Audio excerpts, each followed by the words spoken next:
A man who once commanded 1,000,000 soldiers now puts on battle armor inside his own house.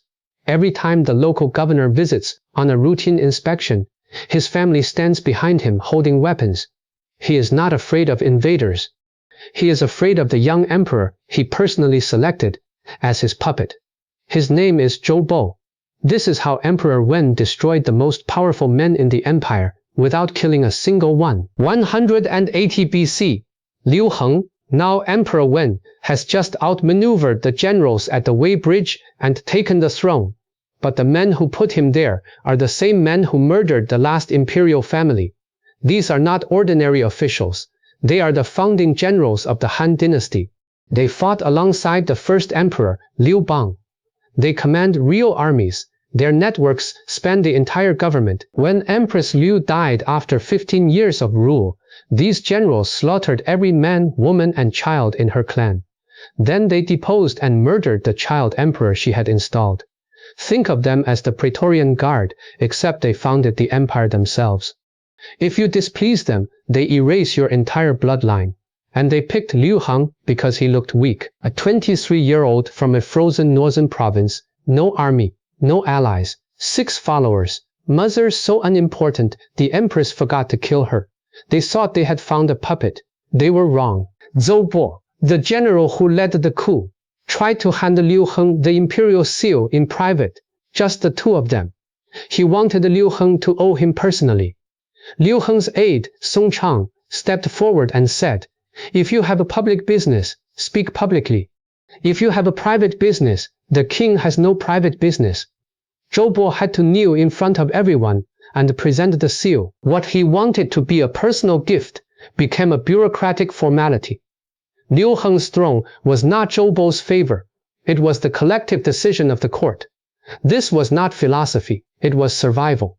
If Liu Heng admitted Zhou Bo had personally made him emperor, then Zhou Bo could personally unmake him. By making it public, Liu Heng freed himself. He owed no one anything. That same night, he appointed Song Chang to command the capital garrison, and another trusted follower to head palace security. 6 men from a remote province now controlled every soldier in the imperial city.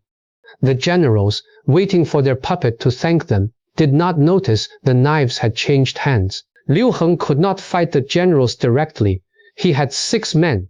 They had armies, networks, and a shared history of slaughter. So he split them. He appointed 2 chancellors, Zhou Bo on the right, Chen Ping on the left, equal rank. Both reported to him. Zhou Bo was a warrior, blunt, physical, respected for courage. Chen Ping was a strategist, cunning, articulate, respected for intelligence.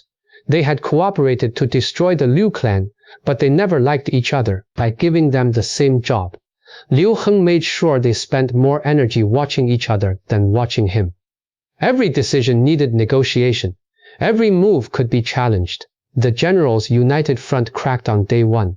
For over a year, Liu Heng played the grateful young emperor. After every court session, he personally watched Zhou Bo walk out before rising himself. Zhou Bo started to believe he was the real power. Then, during a routine session, Liu Heng asked him a question. "Chancellor Zhou, how many criminal cases does the empire try in a year?" Zhou Bo froze.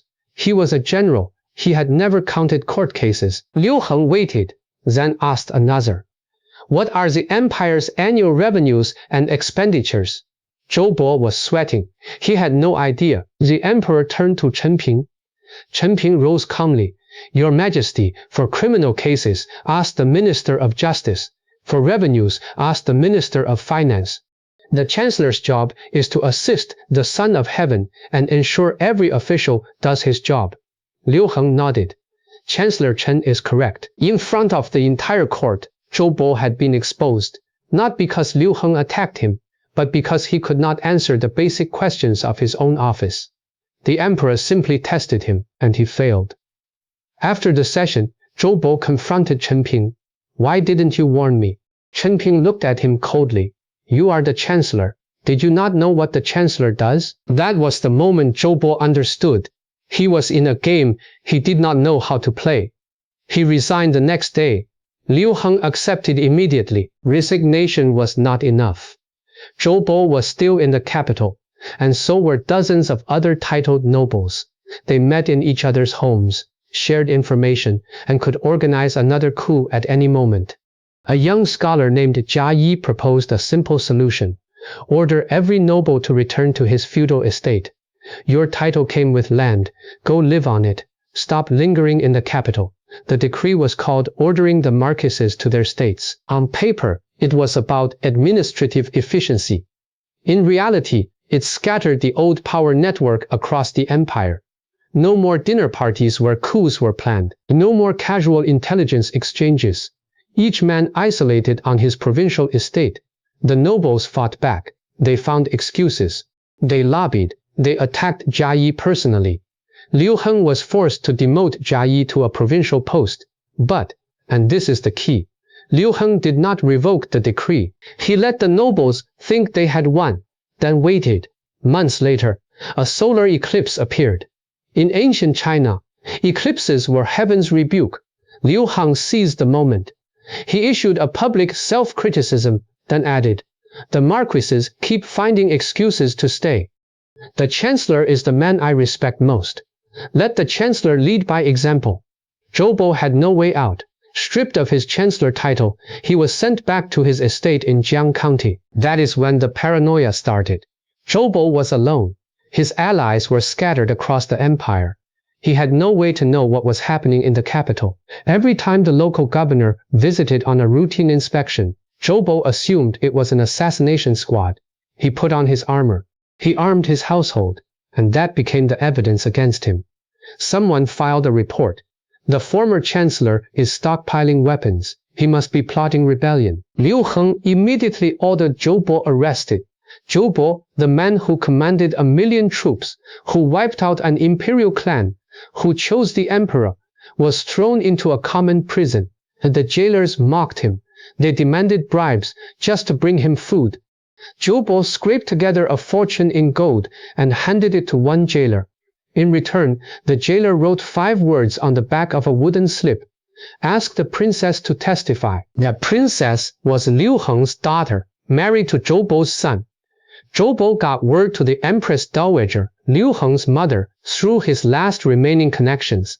The Empress Dowager stormed into court and threw her headscarf at the emperor. When Zhou Bo held the imperial seal and commanded the northern army, he did not rebel. Now he lives in a tiny county, and you think he is plotting treason? Liu Heng examined the evidence, or the lack of it, and announced the investigation had cleared Zhou Bo. Released from prison. Titles restored. Estates returned. Zhou Bo walked out and said the words that would echo through Chinese history. I once commanded 1,000,000 soldiers, but I never knew how noble a prison guard could be. Liu Heng never laid a hand on Zhou Bo. He did not exile him. He did not execute him. He did not even strip his titles permanently. What he did was far more devastating. He proved, through pure legal process, that the greatest military hero of the age was powerless before the machinery of the state. He showed the empire that the emperor did not need to be a warrior. He just needed to control the rules. Every step was legal. 2 chancellors, administrative decision. The questions in court, reasonable inquiry, ordering nobles to their estates, existing regulation, now enforced. The arrest, response to a formal accusation, processed through proper channels. Zhou Bo's destruction was not a crime. It was paperwork. This was the template for everything Liu Heng would do for the next 23 years. He did not crush his enemies. He made the system crush them, and then stood above it, looking merciful. Zhou Bo is broken. The generals are scattered. But Liu Heng has bigger problems than old men in armor. In the east, there are kingdoms larger than many European nations, ruled by princes with their own armies, their own tax systems, and their own claims to the throne.